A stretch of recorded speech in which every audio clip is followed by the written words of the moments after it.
yumvira Imana ije ikabaza Adamu na Eva ngo ninde yakubariye ko wambaye ubusa, bica vyerekana yuko iyi nkuru yo kuba bambaye ubusa si Imana yabibabwiye. Iyi nkuru yo kuba bambaye ubusa ntibayikuye ku Mana, ntiyavuye kuri Mpwemu Yera.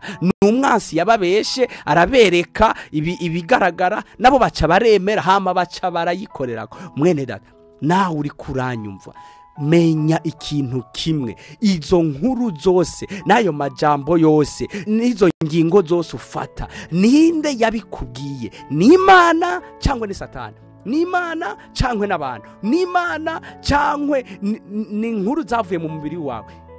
Fata ikintu kimwe, twemera ijambo ry'Imana, twemera iby'Imana yavuze, naho ubundi umuntu ashobora kuba mu binyoma igihe kinini cyane.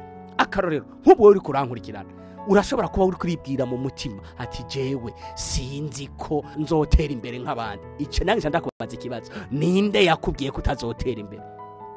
Nk'ubu twibaza, hariho inkumi n'imisore ziraho uriko murankurikirana, nk'ubu urashaka uri kuriyumvira ngo ngo jewe ngo sinzi ko nzogira mariage, ngo sinzi ko nzogira dote. Nca ndakubaza ikibazo nanje nk'ikinyene Imana yabajije Adamu na Eva: ninde yakubwiye ko utazogira mariage?